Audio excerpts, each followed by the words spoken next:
Manhattan glittered like a crown that night, a skyline sharp as diamonds cutting through fog. From the 57th floor of Derek Hale's penthouse on Park Avenue, the world looked perfect. Glass, money, control. Inside, Nora Marino stood barefoot on the marble floor, trembling. She was 7 weeks pregnant.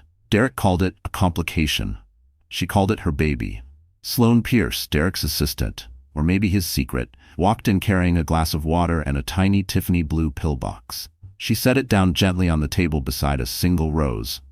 "Doctor's orders," she said, her smile brittle as glass. Nora frowned. "That's not what my doctor prescribed." Derek's tone was soft, almost rehearsed. "These are prenatal vitamins, sweetheart. You've been anxious. I asked Sloane to help." Her hand shook as she reached for the box. The pills inside gleamed like polished pearls. But Nora noticed something. The imprint wasn't PNV, it read MF. Her stomach twisted. She'd read that abbreviation once in a clinic brochure. Mifepristone, an abortion drug. Her pulse exploded. "What is this, Derek?" He didn't answer. He just looked at her. That calm CEO stare that had sold millions of shares and crushed thousands of souls. "Don't make this harder than it has to be." The air froze. Sloane moved toward the door and quietly locked it. The click echoed like a gunshot. Nora backed away, one hand on her belly. "You can't make me." Derek sighed, annoyed. "You're emotional. It's not the right time. I'm weeks from launching the Hale Foundation. Scandal doesn't fit the narrative." "The narrative?" Her voice cracked. "This is my child." He poured himself bourbon neat. "Our future depends on keeping this quiet. Take it, and I'll forget tonight ever happened." Nora's throat burned. Every cell screamed to run. Behind him, Manhattan shimmered. A cage made of light. She glanced at her iPhone on the counter. She needed evidence. Hands trembling, she turned on the flashlight and focused it on the pill. The imprint shone clearly in white reflection. Proof. When she looked up, Derek was closer. "Nora, don't make me lose respect for you." Her tears broke free. "You never respected me." She turned and bolted toward the balcony doors. Derek lunged, too slow. She grabbed the Mont Blanc pen he'd given her months ago, smashed it on the glass to create noise, and screamed, "Help!" Outside, in the hallway, the concierge buzzed the intercom. "Mr. Hale? Everything all right?" Nora's heart pounded. She saw Derek freeze, his perfect PR mask cracking. That second was her miracle. She ran for the elevator barefoot, clutching her stomach. The elevator doors slid shut just as Derek slammed his hand against them. Her body shook violently. As the elevator descended, tears blurred her vision. She pulled her phone from her pocket, opened the dial pad. 911. The operator's voice came faintly. "Emergency services, what's your situation?" Nora whispered. "He tried to make me take abortion pills. I'm pregnant. Please send someone." When the elevator opened, she stumbled into the lobby, barefoot, mascara streaking down her cheeks. The night guard gasped, rushing toward her. "Ma'am, are you okay?" Nora nodded weakly, whispering, "Don't let him find me." Outside, Manhattan's rain began to fall. Cold, relentless, washing away illusion and lies. She stepped into a cab, clutching her belly as if holding her entire life. In the rearview mirror, her reflection was unrecognizable. Pale, broken, terrified. But beneath the fear, something new was burning, something Derek Hale could never control again. Because the man who tried to destroy her had no idea who her father really was. Fluorescent lights hummed above her like an interrogation. The emergency room at New York Presbyterian smelled of disinfectant and rain-soaked coats. Nora Marino sat on the exam table, wrapped in a paper gown, her knees drawn close, shaking. Her mascara had bled into the corners of her eyes, and her phone buzzed non-stop on the counter. Derek's name flashing again and again. She turned it face down. Dr. Patel entered, her voice steady and gentle. "You're safe now, Miss Marino. We ran tests. Your baby's heartbeat is strong." Nora let out a choked breath, tears of relief and exhaustion mixing on her cheeks. "Did the pills? You didn't take enough to cause damage. You acted fast." The doctor hesitated. "Would you like this documented as an assault? We can make a medical record of coercion." Nora stared at the sterile wall. That word, coercion, tasted like acid. She nodded. "Yes, document everything." While the nurse noted details, Nora's phone vibrated again. She ignored it until a new name flashed across the screen. Maya Brooks. Maya had been her college roommate, now a family attorney. Nora answered, her voice trembling. "Maya, I didn't know who else to call." "Where are you?" Maya asked sharply. New York Presbyterian. He tried to make me take abortion pills. Within 40 minutes, Maya arrived, her hair damp from the storm, clutching 2 Starbucks cups. She handed one to Nora. Decaf. You need sugar. Nora's hands shook around the paper cup. He said it was vitamins. His assistant locked the door. If I hadn't noticed the label. Maya put a hand on her shoulder. We'll get an emergency protection order. I need every detail. Date, time, brand of pills, witnesses. Witnesses? Nora gave a bitter laugh. Just me and his pet assistant? Security cameras, Maya countered. Concierge logs, delivery records, people leave trails. Patel returned with the discharge papers and a pamphlet on stress during pregnancy. She glanced at Maya. Make sure she doesn't go back there. When they stepped outside, Manhattan's streets were slick, neon reflections trembling in puddles. Maya opened her umbrella. You can stay at my place. Nora shook her head. He'll find me. He tracks my phone, my credit cards. Then we'll get new ones. Maya paused, studying her. Does anyone else know? Nora hesitated. No, I don't talk to my family. Because of your dad? The question hung heavy. Nora looked away, watching a yellow cab splash through the crosswalk. Anthony Marino, you've heard the stories. Maya exhaled. The construction mogul? Rumored mafia ties? He's my father, Nora whispered. But we haven't spoken in 6 years. I wanted a clean life, no bodyguards, no whispers. Do you want me to call him?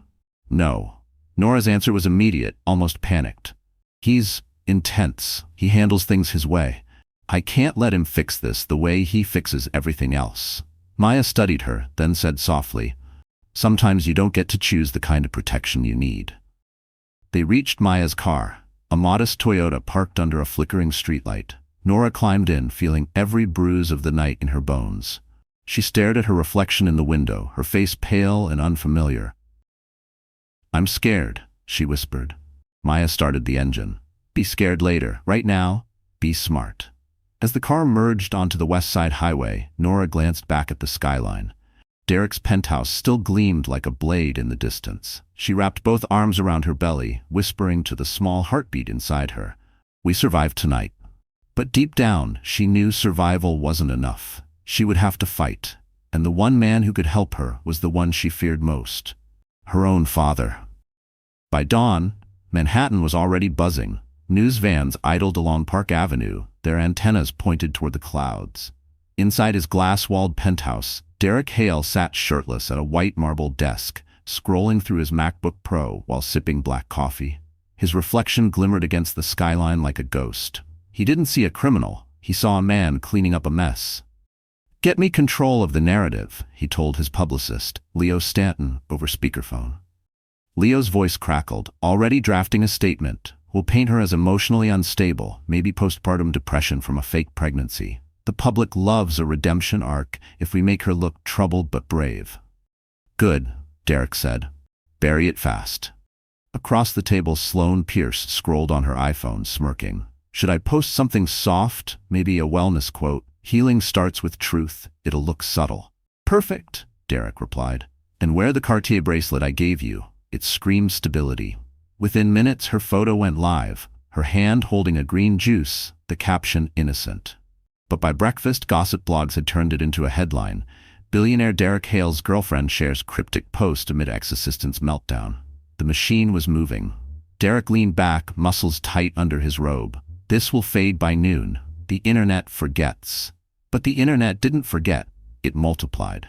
By 9 a.m., 2 staffers resigned quietly. A sponsor for his charity gala froze their contribution. A journalist texted, "Care to comment on the hospital report?" Derek ignored it, typing another command into his laptop. Find out who leaked. Sloane looked uneasy. Do you think she'll go public? She doesn't have the guts, Derek muttered. She's broke, she'll crumble. But deep down, a flicker of unease crawled through his chest. He remembered the look in Nora's eyes as she ran, the kind of look people get when they stop fearing consequences. In the quiet, his assistant entered. Sir, your mother called. She said she saw the news. Tell her I'm fine. And the foundation board wants an emergency call at noon. He rubbed his temple. They're panicking already. They said they received a request for security footage from the building. Something about a legal order. Derek's head snapped up. Who requested it? Attorney named Maya Brooks. Sloane froze mid-scroll. He rose from his chair. She's faster than I thought. He moved to the window, staring down at Fifth Avenue, where umbrellas moved like ants. Somewhere down there, Nora was alive, angry, and gathering proof. "Delete the building's security backups," he said sharply. Sloane hesitated. "That's obstruction, Derek." He turned, voice low and dangerous. "Then make it disappear before anyone asks questions." She nodded and left, clutching her phone. For the first time that morning, Derek poured himself another bourbon. The taste burned, but not as much as the thought of losing control. He'd built his empire on image, perfection, power. One woman couldn't ruin that. He opened his email and began composing a message to the board. Baseless allegations from a disgruntled former employee. Handling privately. Foundation remains unaffected. At the bottom of the email, his eyes caught the reflection of something shiny on the desk. The Mont Blanc pen he had once given Nora, now missing. He frowned. "Did she take it?" Sloane returned, face pale. "No, it's gone. Probably left in the apartment." Derek's eyes narrowed. "If that pen ends up in her hands, we're finished. It has the initials engraved." He stared out over Manhattan again, gripping his glass so tight it almost shattered.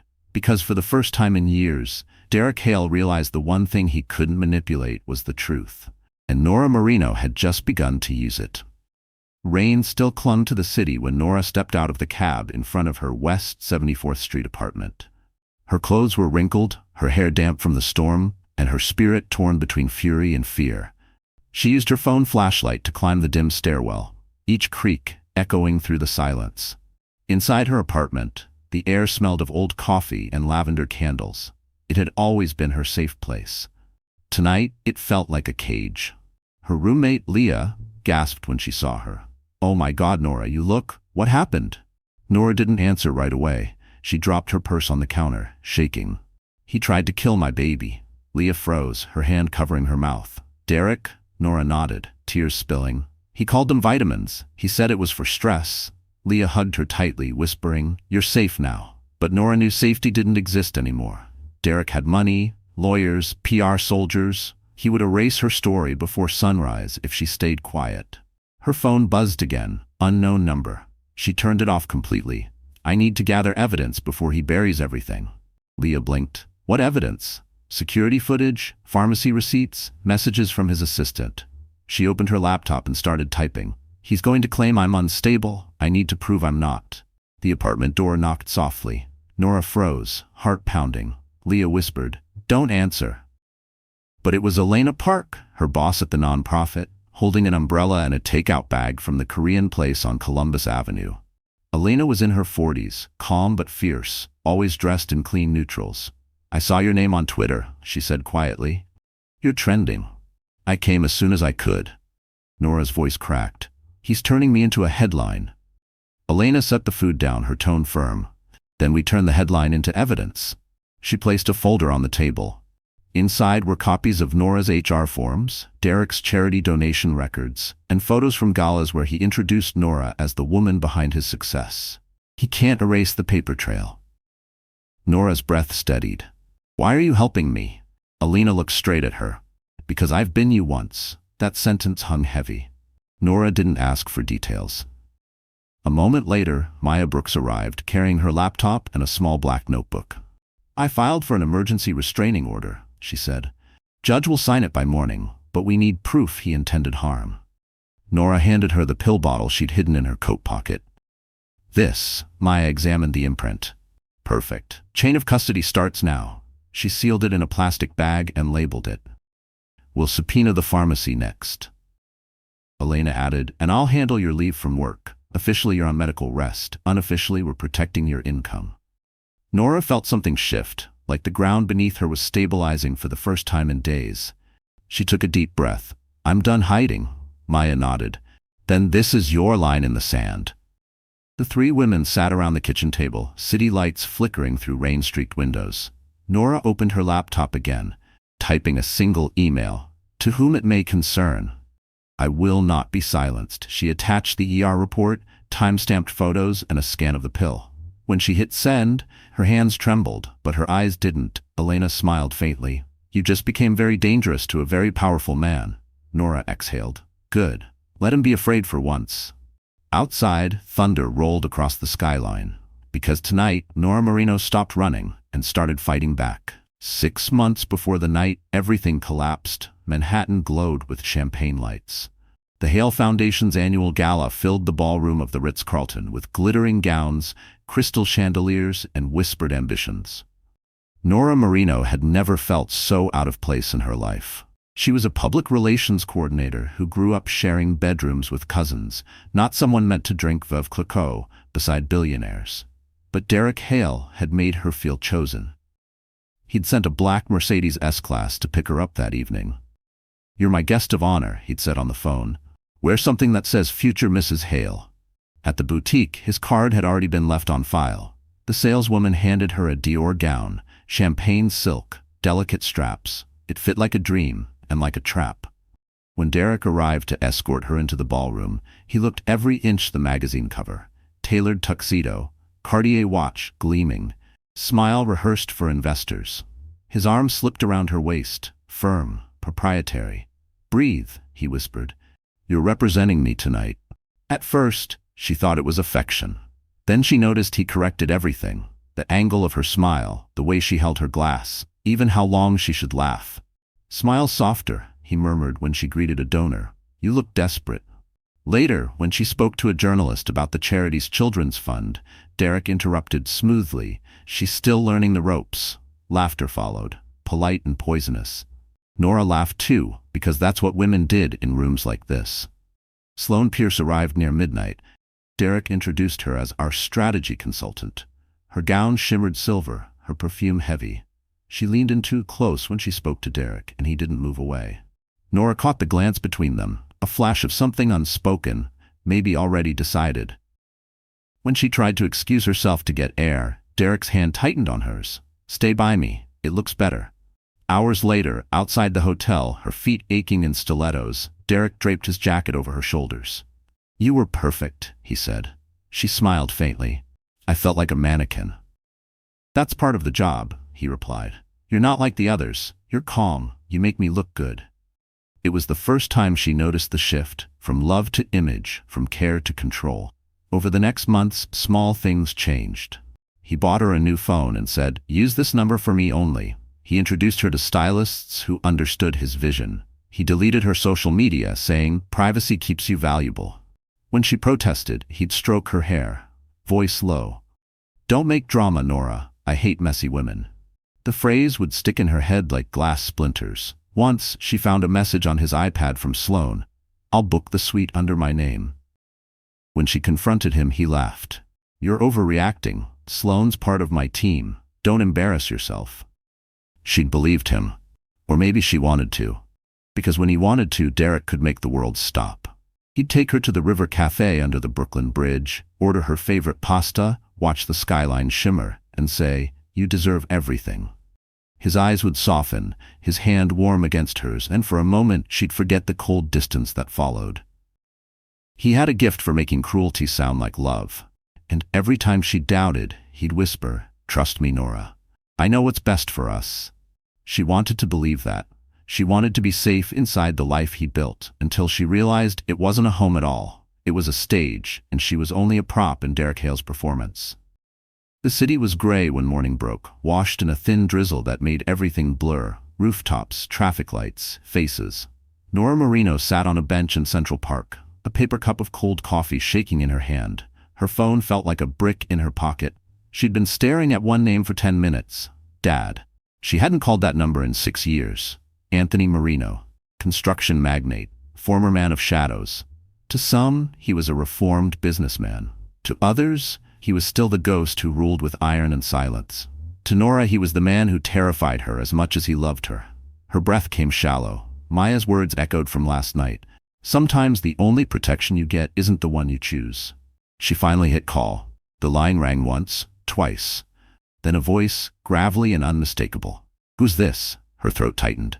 "It's me, Dad." A pause. Then, "Nora?" She swallowed hard. "Yeah?" The line went quiet except for faint hammering in the background, construction noise, men shouting, wind. Then his voice softened, a tone she hadn't heard since she was a child. "Tell me where you are." She hesitated. "I'm fine." "No, you're not," he said firmly. "Your voice shakes when you lie. What happened?" She stared at the puddles gathering by her feet. He tried to make me take abortion pills, said it was for our future. I got out. Another pause. She heard him exhale slowly, the sound of someone controlling fury. You need a doctor? I already went. I'm okay. The baby's okay. Good. His voice dropped lower, dangerous in its calm. Give me his name. Her heart pounded. No, Dad, you promised no more handling things. He didn't answer. Please, she continued, her voice trembling. I'm doing this legally. I have a lawyer. I have evidence. Finally, he spoke. A man lays a hand on my daughter and you expect me to wait for paperwork? I'm not your soldier, she whispered. I just need you to not make it worse. He chuckled bitterly. You think I don't know what restraint is? I built skyscrapers instead of empires for a reason. I'm not the man the papers say I am. Her eyes filled. Then prove it. Don't send anyone. Don't threaten him. I need truth, not war. The phone was silent for a long time. Then he said quietly, text me the address anyway. She almost hung up, but something in his tone, protective, grounded, made her pause. She sent it. All right, he said. I'll be there tonight, alone. Dad, he interrupted softly. You're my kid, Nora. I only raised my voice at the world so you'd never have to. The call ended before she could reply. She sat there for a long time, the city noise growing louder, children laughing somewhere in the distance. A jogger passed by, a woman pushing a stroller, the kind of life Nora wanted. Simple, unafraid. Her phone buzzed again, a text from Maya. Got the order of protection approved. Derek's been served. Nora exhaled shakily. One small victory. But behind it, an even bigger storm was coming. She threw the empty coffee cup away and stood, rain matting her hair. Her reflection shimmered faintly in a puddle. Tired, pale but alive. She whispered to herself, you can do this. Then from somewhere deep inside another voice. His voice answered in memory. You're my kid. You never walk away from a fight. She turned toward the park exit, unaware that across the river, Anthony Marino was already on his phone, calling people she didn't even know existed anymore. Because when Anthony promised to come alone, he never said he'd come unprepared. By late afternoon, the rain had stopped, leaving Manhattan slick and silver under the setting sun. The kind of light that makes skyscrapers look like glass knives. Nora Marino waited by the window of Maya's small office downtown, clutching her cup of mint tea, her pulse thrumming in her throat. She told herself she'd be calm when he arrived. She lied. Down on the street, black SUVs began lining the curb. 1, 2, then a dozen more, each identical, each with tinted windows that reflected nothing but city light. Passers-by slowed to stare. Drivers rolled their eyes. But to anyone who'd lived long enough in this city, it was unmistakable. Someone important had come to collect what was his. The office buzzer rang. Maya looked up from her laptop. I'm guessing that's him. Nora froze. He said he'd come alone. Maya peeked through the blinds. Define alone. The elevator doors opened. Anthony Marino stepped out first. No entourage, no theatrics, just a tall man in a navy wool coat, his salt and pepper hair combed neatly back. His eyes were dark, unreadable, the kind of eyes that had once made grown men flinch. Behind him, however, came the quiet rhythm of footsteps. Dozens. Luca Romano, a barrel-chested man in a tailored gray suit, scanned the hall, pressing a finger to his earpiece. All clear. Nora's breath caught. Oh my God. Anthony met her eyes, and for a moment the years disappeared. The fights, the distance, the shame. Hi, sweetheart. Her voice broke. You brought an army.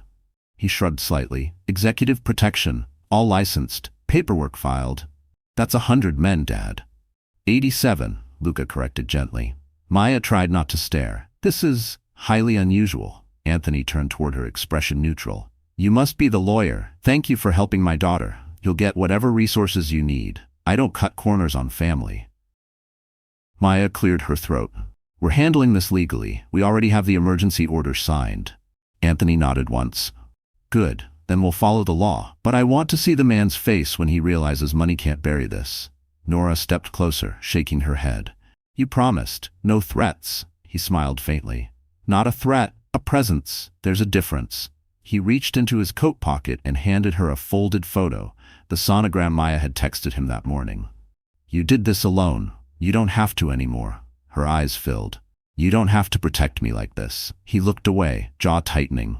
I failed to protect you once. That's one too many. Luca's voice broke the tension. Sir, we've secured the perimeter. Anthony sighed. We're not storming a fortress, Luca. We're visiting my daughter. Maya leaned toward Nora. He's surprisingly polite for a man with 87 bodyguards. Nora almost laughed through her tears. You don't know him when he's angry. Anthony turned back to them, his tone softer now. I'm not here to make noise. I'm here to make sure no one touches what's mine again, and I mean no one. Outside, the SUV engines idled, steady and patient. Inside, the room smelled faintly of espresso and steel. Anthony sat down across from Maya, folding his hands. Tell me everything about this man, his lawyers, his company, his money trail. If we fight clean, but we don't miss. Nora whispered. Dad, please, don't turn this into war. He gave her a tired smile. Sweetheart, war's what happens when justice takes too long. He rose, placing a kiss on her forehead, something he hadn't done since she was 13. And outside that office window, under the bruised Manhattan sky, 87 men waited silently, because Anthony Marino had just declared that his daughter was off-limits to the world. The next morning dawned sharp and cold, the kind of winter air that bit through coats and burned lungs.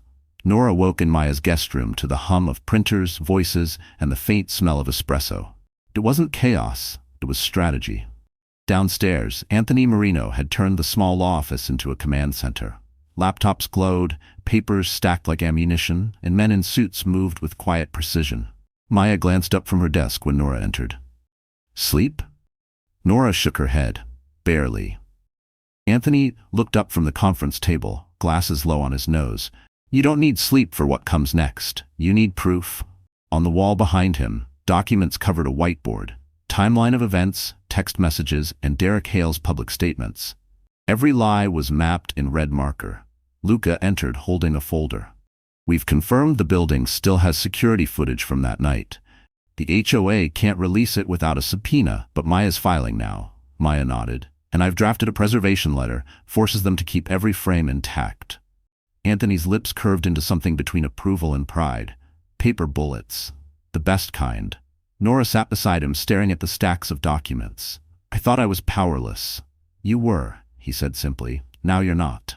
The phone rang. Maya answered, listened, and mouthed to Anthony. The courier's here. A man in a trench coat entered with a briefcase and handed her an envelope stamped Supreme Court of the State of New York. Inside was the official emergency protection order. Derek Hale could not contact, approach, or defame Nora Marino for 90 days. It was temporary, but it was something. Anthony leaned back, exhaling. Good. Step 1, keep him from touching her. Step 2, make him answer for it. Luca placed another document on the table. His charity's board meets at noon. We can deliver the lawsuit directly to the boardroom. Maya arched an eyebrow. You really don't waste time. Anthony smiled thinly. Time is a luxury poor people and guilty men don't have. Nora's heart hammered. You're going to serve him there, in front of everyone? Maya nodded. Legally permissible, highly visible, and humiliating. It's also the fastest way to stop his PR machine. Anthony looked at his daughter. Do you want that? Nora hesitated. She pictured Derek's smirk, smile, his calm voice, his lies. She remembered the glass walls, the pills, the door locking. She clenched her jaw. Yes, I want him to know I'm not afraid anymore. Anthony's voice softened. That's my girl. By noon, the papers were ready. The lawsuit listed charges: assault, coercion, emotional distress, attempted poisoning, defamation, each line a dagger wrapped in legality. Maya's paralegal loaded the files into a leather briefcase. We're ready. Anthony rose, buttoning his coat. Let's deliver the truth. Luca led the convoy. 3 SUVs pulled out of the underground garage, moving like shadows through downtown traffic. Nora sat in the back seat, palms sweating, heart pounding. Through the tinted glass, she watched the city blur. Her city, the one she'd hidden from, now fighting beside her. At Park Avenue, they stopped in front of Hale Technologies' glass tower. Reporters waited outside, cameras flashing. Maya stepped out first, heels steady, court papers in hand. Inside, the receptionist froze as Anthony approached. His presence alone silenced the room. We're here for Derek Hale, he said calmly. Within minutes, Derek's assistant appeared, pale and flustered. Maya handed her the envelope. You've been served. Anthony turned to the cameras outside the glass doors, then to Nora, who watched from the SUV. Paper bullets, he said quietly. They don't make noise, but they still draw blood. And as the door closed behind them, Derek Hale's empire of lies began to crack. Because this time, every weapon pointed at him was signed by the law. The Plaza Hotel glowed beneath a cloudless sky, its gold doors revolving as black cars pulled up one after another. Inside, crystal chandeliers sparkled like frozen rain. Outside, a storm of microphones waited. "Mr. Hale, over here," reporters shouted, cameras firing like lightning. Derek smiled, flawless in his gray Armani suit, every gesture rehearsed. Today was his redemption lunch. The day he'd prove control was back in his hands. Across the street, Nora Marino watched from the shadow of a lamppost, her fingers clenched around the folded restraining order in her pocket. Her breath fogged the glass as she whispered, "He turned my pain into a PR event." Maya Brooks stood beside her, calm, professional, coat buttoned tight. "Then let's return the favor," she said. Engines rumbled behind them. 3 black SUVs slid to the curb. Luca Romano stepped out first, scanning the crowd. Then Anthony Marino followed. Dark wool coat, steady eyes, quiet authority. His team of licensed protection agents fanned out along the walkway, silent, legal, and unmistakably present. "Dad?" Nora murmured, half pleading, half grateful. Anthony touched her shoulder. "No violence, no threats. We show up, we stand tall, we let the truth speak." They crossed the street. The press turned like wolves scenting blood. "Nora, is it true he drugged you? Who's the man with you?" Nora kept walking, heartbeat loud in her ears. She pushed through the revolving doors, marble and perfume swallowing her whole. The ballroom beyond glittered with donors and cameras. Derek's laughter floated over the music. When he saw her, the smile on his face fractured just enough to betray him. "Nora," he said smoothly, "you shouldn't be here." Maya stepped forward, voice even. "Actually, Mr. Hale, she has every legal right. You, however, are in violation of a standing court order." A ripple of whispers spread. Sloane Pierce, immaculate in white silk, tightened her grip on Derek's arm. "This is inappropriate," she hissed. Anthony moved beside his daughter, posture unshakable. Inappropriate was locking her in a room. Today is justice. Hotel security glanced between them, unsure whose side to take. Cameras zoomed in, hungry. Derek forced a chuckle. "You bring your lawyer, your father, your entourage. What is this, intimidation?" Maya held up the envelope. "Official service of lawsuit and permanent restraining order, witnessed, time-stamped, and recorded." Anthony's tone dropped, calm but lethal. "Not intimidation, documentation." Nora looked Derek straight in the eye. "You wanted control. Here's the part you can't script." The flash of cameras nearly blinded her. Derek's jaw flexed. Sloane's smile turned brittle. Around them, murmurs swelled. Donors, board members, journalists. Someone whispered, "This is bad optics." Anthony nodded once to Luca. The men shifted subtly, forming a quiet perimeter near the exit. No words, no weapons, just presence. Maya placed another document on the registration table. "For your records," she told the coordinator, "Hale Foundation should expect an ethics inquiry." Derek reached for Nora, voice rising. "You're ruining everything." Security intercepted him before his hand could touch her. The camera shutters clicked again, each flash sealing his downfall. Nora exhaled, steady now. "No, Derek. You ruined yourself." Anthony rested a hand on her shoulder. "Let's go. You've already won." They turned toward the doors, the crowd parting silently. Reporters shouted questions, but Nora didn't answer. She didn't need to. The photo would say it all. Derek Hale blocked by his own guards, while the woman he tried to destroy walked out free. Outside, Fifth Avenue roared with traffic and applause from strangers who didn't even know her name. And as the glass doors closed behind her, Nora Marino felt the city finally breathe with her. Because today, justice wore heels and walked out of the plaza. By the next morning, Manhattan woke to chaos. Every major outlet carried Derek Hale's name in bold. Billionaire faces coercion allegations. Charity luncheon turns legal showdown. Photos of Nora at the plaza flooded social media, her face pale but steady, Anthony Marino behind her like a wall of quiet fury. Overnight, the internet had chosen sides, and for once it wasn't his. Inside his penthouse, Derek's pristine world cracked. The windows looked out over gray clouds, the skyline muted. He hadn't slept. Sloane Pierce sat at the marble island scrolling her phone, lips tight. "You're trending #1, she said flatly. "I'll control it," Derek muttered. He was in sweats, barefoot, pacing like a caged animal. His MacBook Pro blinked with notifications, sponsors pulling out, his foundation's emails freezing, stock prices dipping 0.5%. We issue a counter-statement: emotional instability, pregnancy hormones, public sympathy always swings. Sloane didn't look up. That won't work this time. He spun toward her. You think I'll let her destroy everything I built? Sloane's voice was low. You already did that yourself. He stared at her, eyes narrowing. You leaked something, didn't you? Her jaw stiffened. No, but someone did. He snatched her phone, scrolling fast. On a gossip site, a new headline glared. Exclusive. Derek Hale's hidden affair and secret NDA payments. Beneath it, screenshots of his texts, private messages, financial transfers. The date stamps matched his supposed business trips. His stomach dropped. Where the hell did they get this? Sloane whispered. They have your lawyer's signature. For the first time, fear cracked his voice. This is impossible. At that moment, Leo Stanton, his PR manager, called. Derek answered sharply. Fix it. Leo sighed through the speaker. I can't. The story's confirmed. The documents came from an anonymous whistleblower inside your own company. It's over, Derek. Every outlet's verified them. Even your mother's calling for statements. Derek slammed the laptop shut. You think this will last? People forget. Leo's tone turned cold. Not when the victim has proof, Derek. Not when her father's name still makes the city whisper. He hung up. Silence fell heavy. Sloane finally stood, voice trembling. We should leave New York. He laughed bitterly. Run? Like guilty people? She met his eyes. You are guilty. That was the moment he realized Sloane wasn't scared of him anymore. Meanwhile, across town, Nora sat at a quiet corner table in a small cafe near Central Park. A worn hoodie hid her hair, sunglasses covering tired eyes. Maya was across from her, phone buzzing nonstop. You're being painted as brave, Maya said. Survivors are reaching out, women, donors, even journalists. You're the face of something bigger now. Nora stirred her tea absently. I didn't want to be a symbol, I just wanted the truth. Anthony entered, his presence filling the room without a word. He handed Maya a folder. For the district attorney, new evidence, bank transfers from Sloane's company to the pharmacy that supplied those pills. Maya flipped through, eyebrows lifting. Where did you get this? Anthony smirked. Let's say not everyone in Derek's circle likes him. Nora looked up.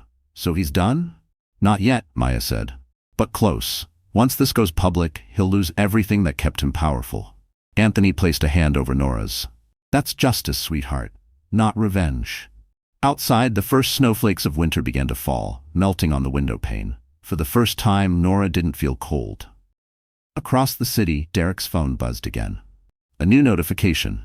SEC launches investigation into Hale Technologies. He stared at the screen, realization finally dawning.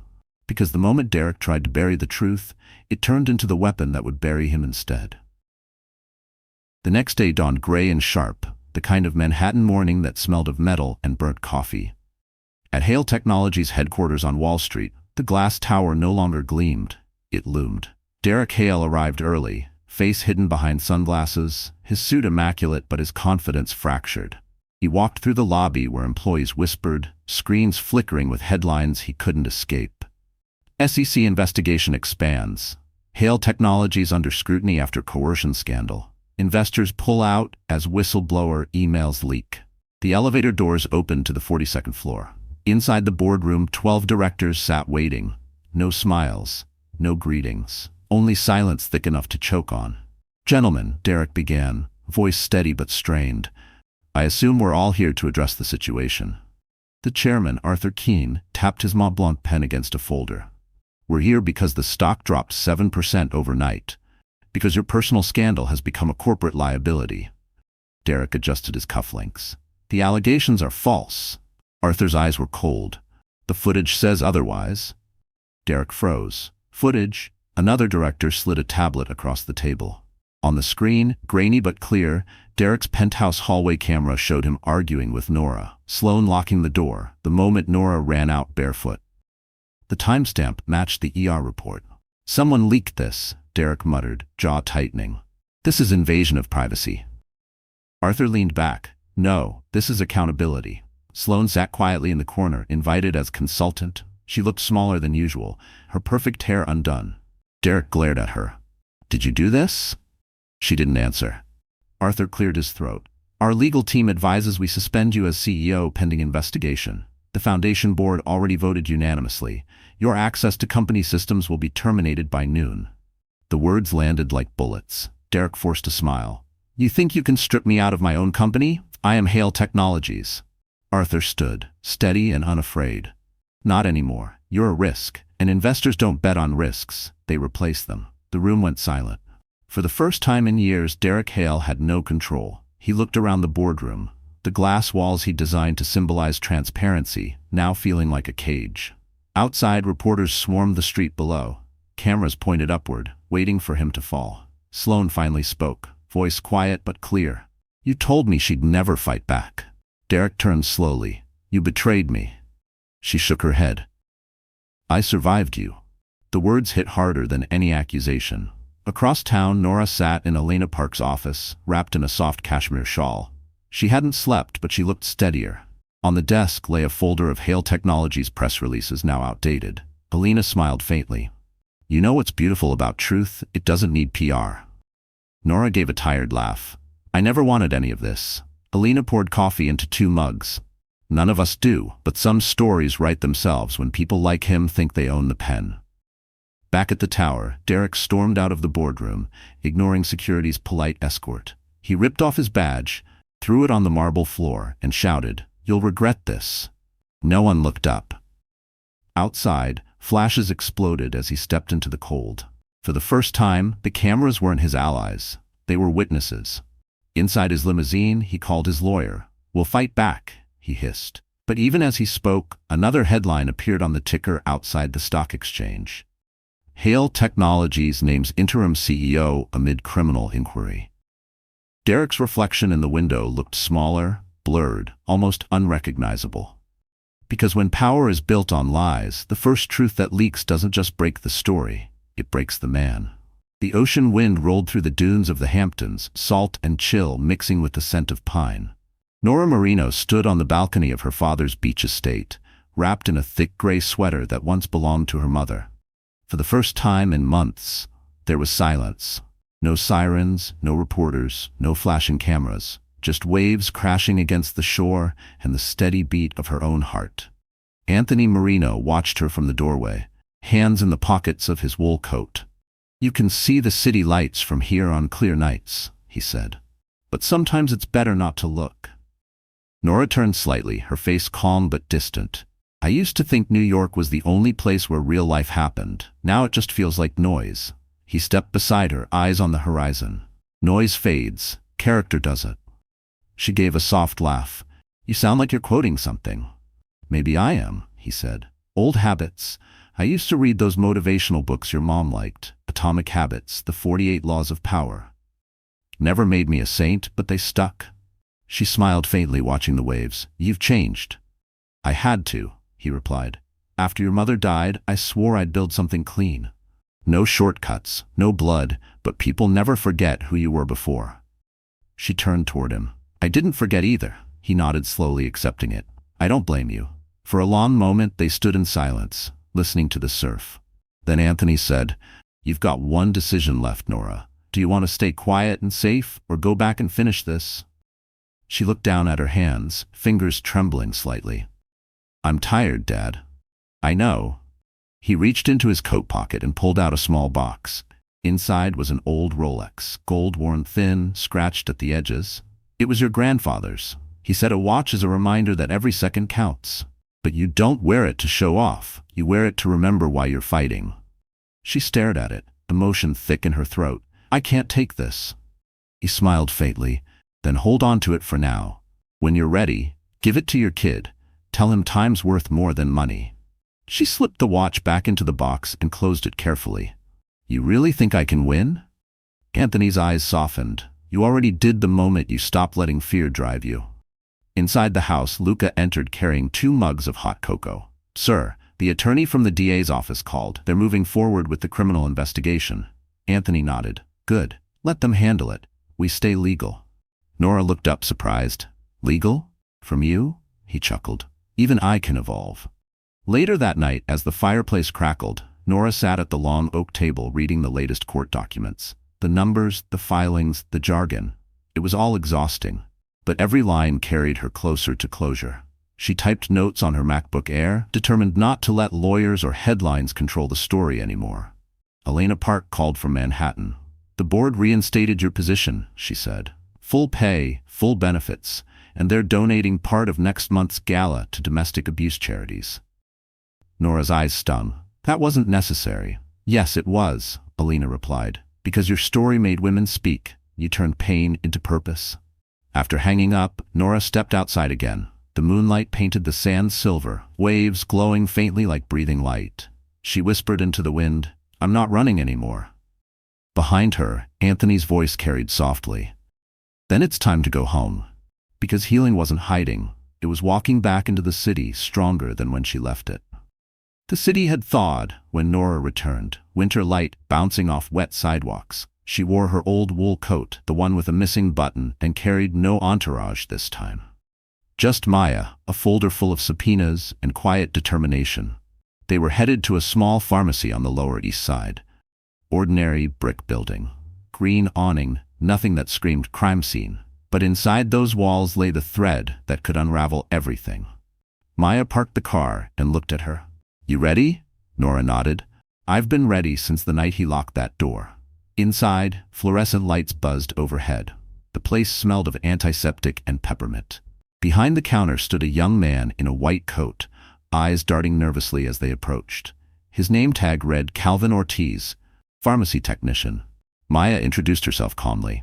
"Mr. Ortiz, we're following up on a subpoena. You handled a prescription for Derek Hale or Sloane Pierce about 2 months ago.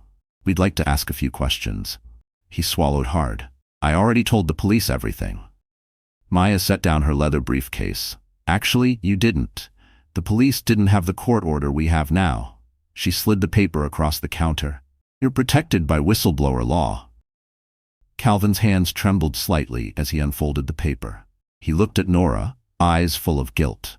"You're the one from the news, right? The woman he..." She nodded. "Yes."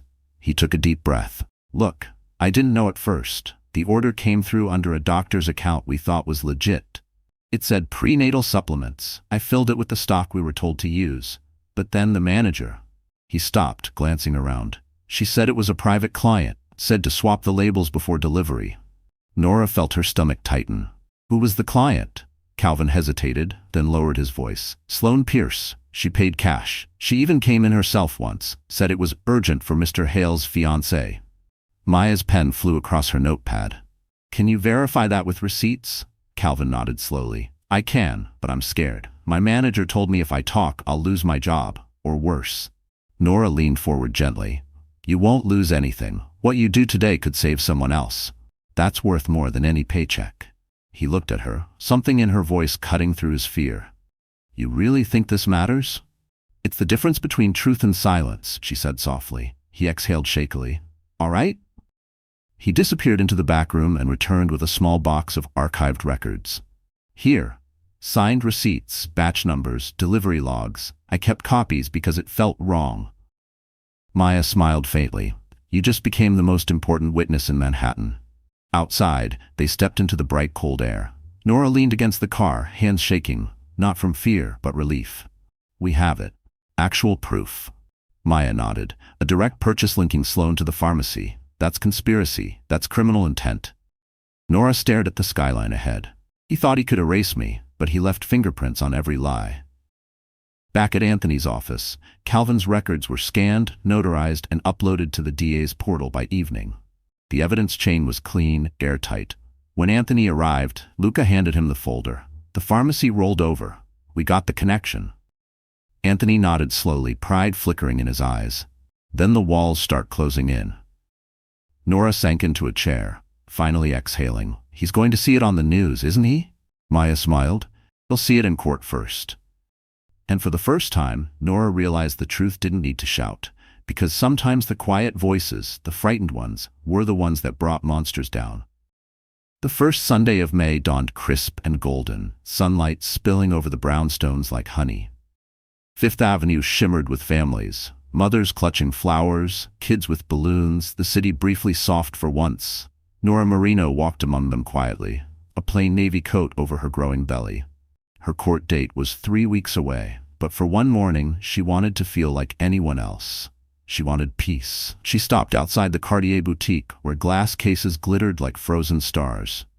Inside, the young couple laughed as a salesman polished a diamond ring. Nora's reflection hovered faintly in the window. Pale, older than her 29 years, but alive. Her hand instinctively went to her stomach. "You're safe now," she whispered. Behind her, Anthony Marino's voice cut through the crowd. "You sure this is where you want to be today?" She turned, smiling softly. "I just needed to see what ordinary looks like." He handed her a paper cup from Starbucks. "Ordinary's overrated, but coffee's still coffee." She took it, smiling faintly. "Thanks." For a while, they just walked. The city hummed around them. Buskers on corners, flower carts overflowing with tulips, church bells echoing between buildings. Anthony slowed near a bench shaded by blooming trees. "Sit. You shouldn't be walking this much." "I'm pregnant, not broken," she teased. But she sat anyway. Anthony looked at her for a long moment.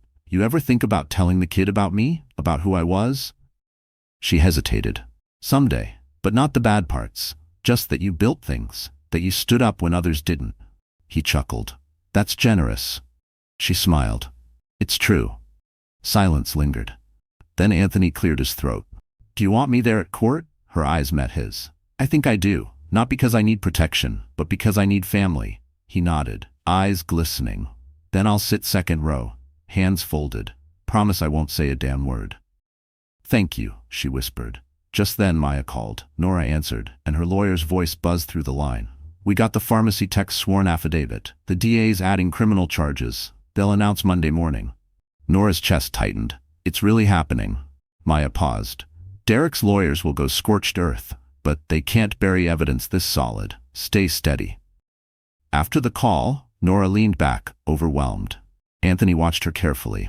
"You did it, kid. You stood in the fire and didn't flinch." Her voice trembled. "I just want it to end." "It will," he said quietly. "And when it does, you'll walk out free. That's worth more than revenge." Across the street, a little girl handed her mother a bouquet. The woman bent down, kissed her daughter's forehead, and laughed. The sound hit Nora like sunlight through glass. She blinked back tears. Anthony reached into his coat and pulled out a small folded blanket, Tiffany blue, soft as clouds. "Your mother bought this before you were born. I kept it all these years. I think it's time it had a purpose again." Nora touched the fabric, tears spilling freely now. "You kept this for 30 years?" He smiled faintly. "Couldn't throw it away. Reminded me what mattered." She held the blanket close, heart swelling. "He's going to know he was wanted, Dad. No matter what happens." Anthony squeezed her shoulder. "He already knows. You told him every time you refused to give up." They sat in silence as the parade of families passed them by, sunlight warming their faces. For the first time in forever, Nora felt the ache in her chest ease. Because Mother's Day wasn't about gifts or perfection, it was about surviving long enough to love again. Rain slicked the streets of Midtown, turning taxi lights into ribbons of color. Nora Marino stood outside the steel and glass office of Whitmore & Keene LLP, one of Manhattan's most feared law firms. Her stomach fluttered, not from pregnancy this time, but from dread. Today wasn't trial day, but it was close enough. The deposition would be recorded, transcribed, and used in court. Every word mattered. Maya Brooks adjusted her blazer and handed Nora a bottle of water. "Breathe. They'll try to break you. Stay calm, stay factual, and don't let them bait you." "I've got this," Nora said softly, though her trembling hands betrayed her. Anthony waited by the lobby doors, dark overcoat buttoned to the neck, silent but immovable. "We'll be right outside," he told her. "You remember who you are, sweetheart." Nora nodded and followed Maya through the revolving doors into the marble atrium. Everything inside gleamed: polished floors, brass accents, power disguised as civility. The receptionist led them to a private conference suite where Derek Hale already sat with his attorneys. He looked thinner, colder, but his arrogance was intact, his suit perfect, his posture rigid. When Nora entered, he didn't stand. He just smirked. "You really brought your father? Cute." Maya's tone was ice. "Mr. Hale, today isn't about intimidation. It's about truth." Across from him sat Sloane Pierce, her once glamorous poise reduced to fragile composure. She wore a white suit and avoided Nora's eyes. The stenographer adjusted her headset. The camera light blinked red. The deposition had begun. "State your name for the record," the court reporter said. "Nora Elizabeth Marino."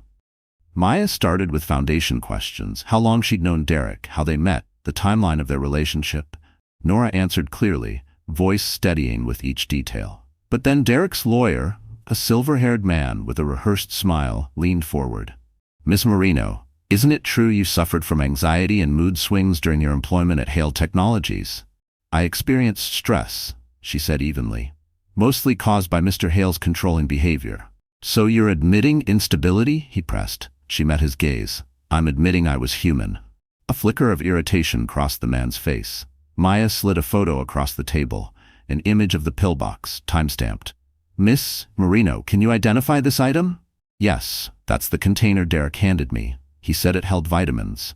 Derek shifted uncomfortably. His lawyer interjected. "Objection. Assumes facts not in evidence." Maya countered smoothly. "It will be." Next, Maya cued an audio file. Derek's voice filled the room. "Take it and I'll forget tonight ever happened." The silence afterward was heavy. Derek's jaw tightened. "That recording is illegal." "It was captured in your own residence," Maya said coolly. "New York is a one-party consent state. You really should have checked." Sloane's composure cracked. "He made me do it," she blurted. "He said if I didn't help, he'd destroy my career." Everyone froze. The stenographer's keys clicked faster. Maya leaned in slightly. "Miss Pierce, are you saying Mr. Hale coerced you into tampering with medication?" Sloane hesitated, voice trembling. "Yes. He said it was for the company's future?" Maya's expression didn't change, but her pen moved swiftly. "Noted for the record." Anthony watched through the glass wall, fists clenched but his face calm. When it ended, Derek stood abruptly, fury flashing in his eyes. "You'll regret this, Nora." She rose slowly, gathering her notes. "I already did. Now it's your turn." Outside, as rain poured harder, Maya exhaled. That was devastating for him. Nora stepped into the downpour, letting it soak her hair, her clothes, everything that once felt heavy. Because for the first time, she hadn't just survived his voice, she had silenced it. The River Cafe glimmered beneath the Brooklyn Bridge, candles flickering against the skyline. Manhattan shimmered across the river like a mirage, close enough to touch, too far to belong. Derek Hale sat at a corner table, staring at the empty wine glass across from him. His reflection in the window looked nothing like the man who once controlled headlines. He'd requested this meeting himself, through his lawyer claiming it was for closure. Against her better judgment, Nora agreed, under supervision, under recording, under every precaution Maya could arrange. When she entered, the room shifted. Her black dress was simple, her posture steady, her eyes no longer afraid. She carried no purse, no apology, only strength. Derek rose halfway, gesturing toward the seat. "You look different." "I am," she said simply, sitting down. A security officer from the DA's office occupied a nearby table, pretending to scroll through his phone. Luca waited outside, visible through the glass. Derek poured wine, his smile brittle. "You know, I didn't expect to see you again. Most people who cross me disappear." "Then maybe I'm not most people," she replied. He chuckled, low and bitter. "You think you've won? That the court will make me pay? I still have leverage, Nora. People owe me favors, judges, investors. The media loves a comeback story." She met his gaze calmly. "Then write your story. Just make sure it's the truth this time." He leaned closer, voice dropping to a whisper. "Drop the case. Walk away. I'll make it worth your while." He slid a small Cartier box across the table. Nora didn't open it. "Is that supposed to buy forgiveness?" "It's freedom," he said. $500,000 wired today, a non-disclosure agreement. You walk out of court, I disappear. We both win." She folded her hands neatly. "You still think everything's a transaction?" He smirked. "Everything is." She tilted her head. "Then tell me, what did my silence cost you so far? Your company? Your board seat? Your name?" His eyes flashed. "Careful." "No," she said softly. "You be careful. Because this conversation is being recorded." For the first time, Derek's composure cracked. "What?" She gestured toward the security guard who subtly adjusted his phone. "You agreed to meet under supervision. You said everything tonight would be on the record." Derek's face darkened. "You tricked me." "You invited me," she corrected. "I just stopped letting you control the rules." He leaned back, exhaling hard. "You think you're the hero here? You destroyed everything we had." "What we had was manipulation wrapped in love," she said. You don't destroy something that was never real. Silence hung heavy between them. The city lights flickered on the river like liquid fire. Derek reached for his drink, but his hand trembled. He tried one more tactic, softer this time. I loved you, Nora. You were different. You made me feel human again. She stared at him for a long moment. Then maybe the problem is you only feel human when someone else is hurting. Derek swallowed hard, the words slicing deeper than any accusation. Outside, Luca signaled toward the window. Maya had just arrived with 2 DA investigators. They entered quietly, badges ready. Derek's jaw tightened. What the hell is this? Maya stepped forward, placing an envelope on the table. Mr. Hale, this is a formal notice from the district attorney's office. You're under criminal investigation for attempted poisoning and conspiracy to commit medical fraud. He turned toward Nora, fury blazing. You set me up. She stood slowly, her voice calm. No, Derek, you set yourself up the moment you tried to play God. As she walked away, the investigators began reading his rights. Flashbulbs erupted outside the glass as reporters waiting by the river caught the moment. Because that night, under the glitter of the Brooklyn Bridge, the man who once silenced her finally learned what it felt like to be unheard. Rain drummed against the courthouse steps like a warning. Inside the marble halls of the New York Supreme Court, the air felt charged. Too many cameras, too many whispers, too much at stake. Nora Marino sat at the plaintiff's table beside Maya Brooks, her hands folded neatly over a notepad she didn't need. Across from her, Derek Hale adjusted his designer cufflinks as though he still owned the world. But the tremor in his jaw betrayed him. The judge entered, robe flowing, gavel cracking once. Court is now in session. Reporters filled the back row, pens poised. Every movement echoed, every breath carried meaning. Maya stood first. Your Honor, today isn't about headlines or wealth. It's about consent, coercion, and a woman's right to her own body. Derek's lawyer rose immediately. Your Honor, these are baseless accusations from a disgruntled former employee. My client. The judge cut him off. You'll have your turn, counselor. Sit. Maya called her first witness, Dr. Patel, the emergency room physician. She walked to the stand, professional and calm. Miss Marino arrived showing signs of acute distress, Dr. Patel said. The substance she ingested contained mifepristone. She believed she was taking vitamins. Was there any doubt about coercion? Maya asked. None, Dr. Patel replied firmly. Nora's throat tightened. Across the aisle, Derek shifted, pretending indifference. Next came Calvin Ortiz, the pharmacy technician. His hands trembled slightly as he raised them to swear in. I swapped the labels, he confessed. Sloane Pierce told me to. She said it was private, urgent for Mr. Hale. She paid cash. Derek's lawyer sprang up. Hearsay, Maya countered smoothly. We have receipts, Your Honor, payment records and security footage confirming Miss Pierce's visit. The judge leaned forward. Overruled. Continue. Calvin nodded toward Nora. I'm sorry, he whispered before stepping down. Then Sloane Pierce took the stand. Her white suit was immaculate, but her composure cracked as soon as the oath left her lips. Maya approached gently. Miss Pierce, did Mr. Hale instruct you to purchase and deliver the mislabeled medication? Sloane's eyes glistened. Yes, he said it had to be done quietly. He couldn't have a scandal before his foundation launch. Gasps rippled through the courtroom. Derek's face went white. Maya's tone was precise. So you knowingly participated in a plan to coerce a woman into terminating her pregnancy? Sloane's voice broke. I did, and I regret it every day. The judge nodded grimly.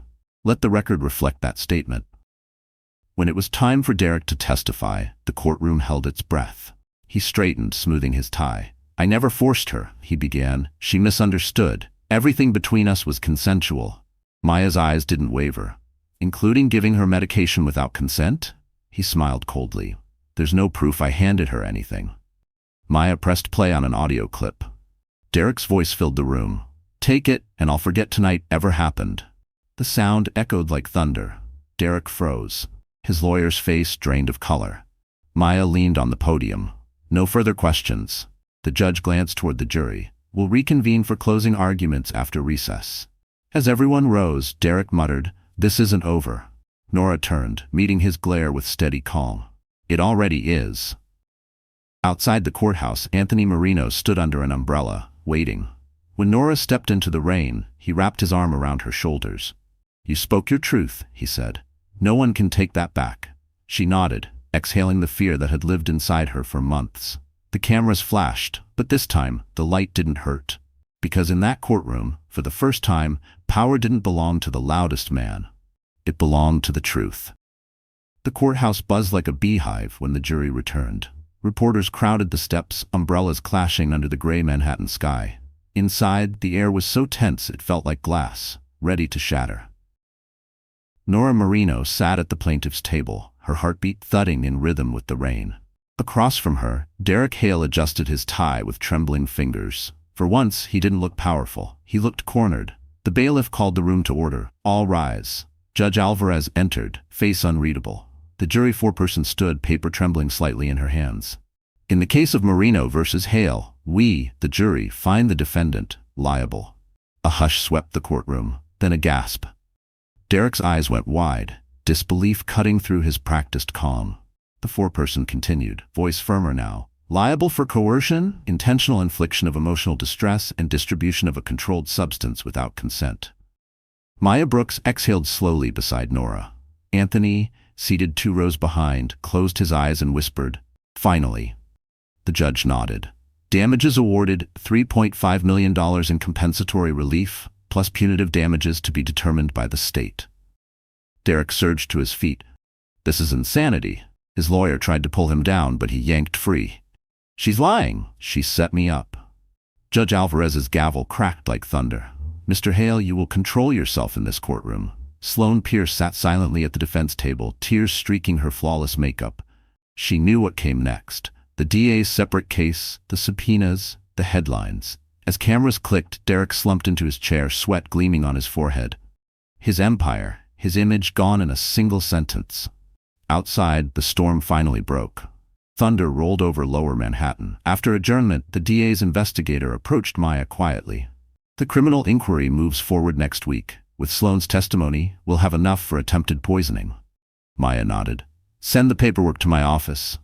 Nora sat still for a long moment, her mind quiet. No applause, no satisfaction, just peace, like air after lightning. She stood and turned toward the gallery. Anthony met her halfway, wrapping her in his arms. You did it, kid, he murmured. You fought clean. She smiled faintly. So did you. Outside the courthouse, the press swarmed. Microphones shoved forward. Miss Marino, do you have a statement? How does it feel to win against one of New York's most powerful men? Nora lifted her chin, rain glistening on her face. It's not about winning, she said softly. It's about being heard, and every woman deserves that. Her words hit the evening news within the hour. The clip went viral, not because it was sensational, but because it was human. Across town, Derek sat alone in his penthouse, whiskey glass untouched. His phone buzzed. Emails from lawyers, texts from investors, notifications from the SEC. His empire was dissolving in real time. The board had voted to remove him permanently. He turned to the window, the city he once ruled stretching endlessly below. The reflection staring back wasn't the billionaire visionary anymore. It was a man undone by his own arrogance. In a desperate move, he called Sloane. No answer. He left a message, voice shaking. We can fix this. Tell them I didn't mean. But he couldn't finish the sentence. Even he no longer believed it. Back at Anthony's house, Nora curled up on the couch, a blanket over her lap. The news played softly in the background. Commentators discussing a landmark verdict for survivors' rights. Anthony poured 2 cups of tea and handed her one. You changed the conversation, you know. She smiled, tired but free. I just told the truth, he nodded. That's what people forget. It's the only weapon that doesn't need reload. Outside, the rain eased, leaving the city clean and quiet. Because justice didn't roar that night, it whispered, steady and unstoppable, like the tide returning to shore. Spring sunlight streamed through the window of Lenox Hill Hospital, pale and warm like forgiveness. The storm had passed. Manhattan felt quieter now. Traffic gentler, skies clearer, the city breathing again. In room 804, Nora Marino lay against crisp white sheets, her hair damp, her face glowing with exhaustion and something deeper. Peace. The rhythmic beep of the monitor mingled with the faint cries of a newborn. In her arms, swaddled in a soft gray blanket, slept her son. Tiny, perfect, impossibly real. His fingers curled around hers like he already knew she was home. Anthony Marino stood by the window. hands shoved into the pockets of his suit jacket. For once, the man who had faced judges and gunmen and city tycoons looked small. His eyes shimmered. "He's got your mother's nose," he murmured. Nora smiled weakly. "And your stubbornness, I think." He turned, clearing his throat. "He's got better odds than I ever did." Maya entered quietly, carrying a bouquet of pale tulips and a stack of forms. "He's beautiful," she whispered. "Congratulations, Mama." Nora beamed, exhausted but proud. "Thank you. You made this possible." "Correction," Maya said softly, pulling up a chair. "You did. We just gave you the space to fight." Anthony chuckled. "Lawyers always downplay their victories." Maya grinned. "We save the dramatics for billing." Laughter filled the room, light, healing, unforced. Elena Park arrived next, balancing a coffee tray and a diaper bag far too luxurious for its purpose. "Room service from the non-profit," she said with mock formality.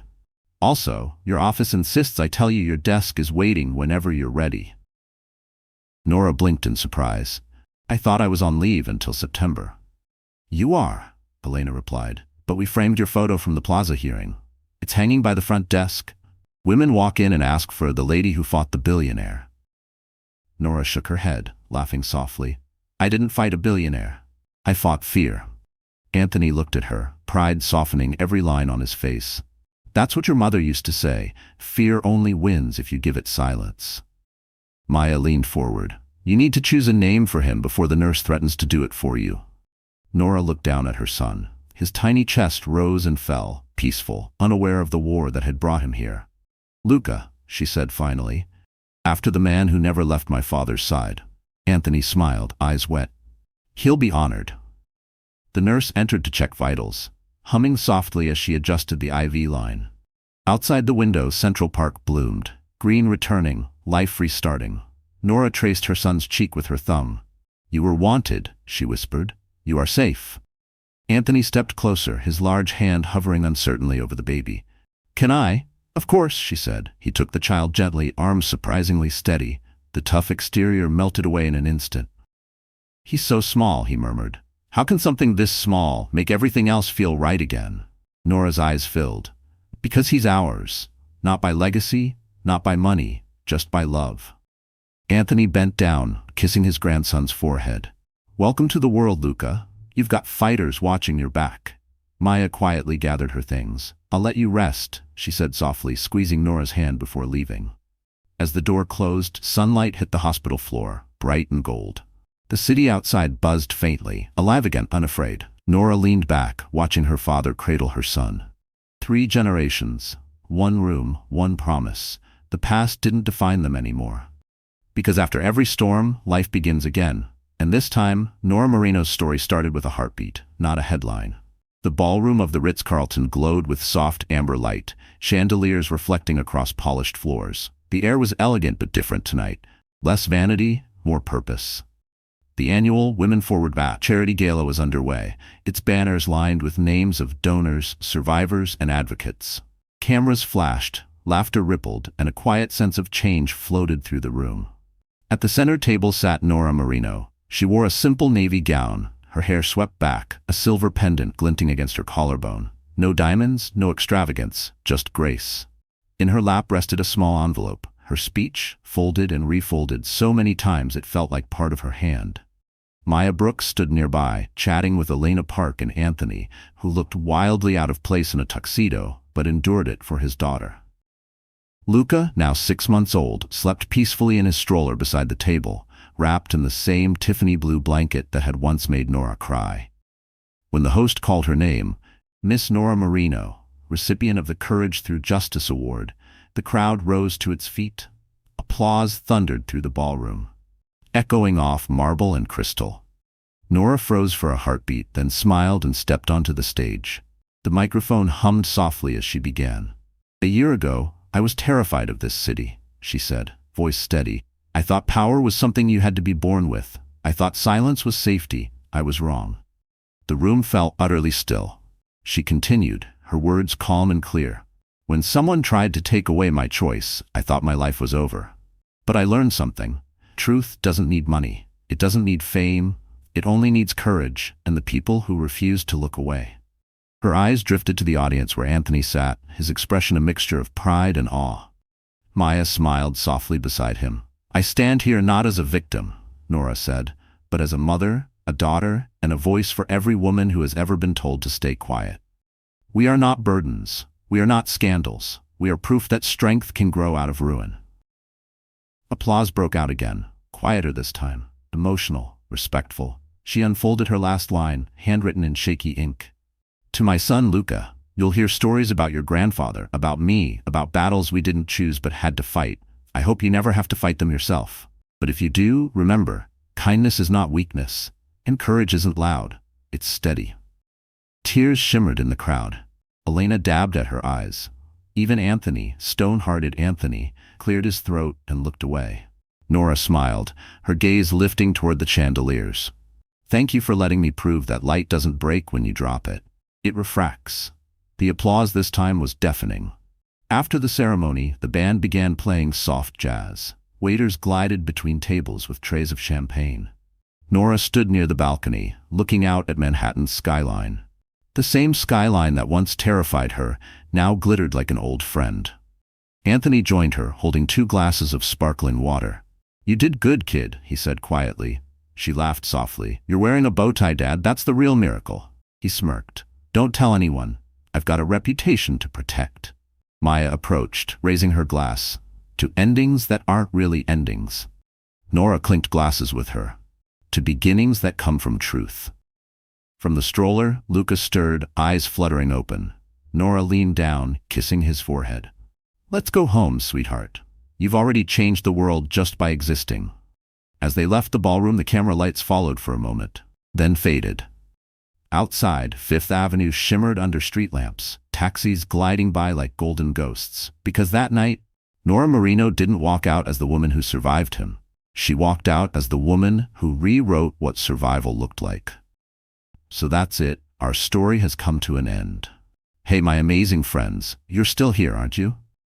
If you've stayed with me until now, it means something in this story touched your heart in a quiet, personal way. Maybe it reminded you that healing doesn't come from revenge, but from courage. Nora's journey wasn't just about defeating someone powerful. It was about choosing truth over fear and learning that silence never protects us. It only delays the moment we rise. Marcus Aurelius once wrote, "The impediment to action advances action. What stands in the way becomes the way." That's what Nora discovered, and maybe that's what you needed to hear tonight. The pain you carry isn't your ending. It's the beginning of your power. Every scar means you lived through something that tried to break you and failed. So if this story stirred something in you, share it. Let someone else know they're not alone. Hit like, leave a comment, subscribe, not just for the channel, but for the community we're building here. One where truth, resilience, and self-respect always win in the end. Stay strong, my friends. Your comeback is already beginning.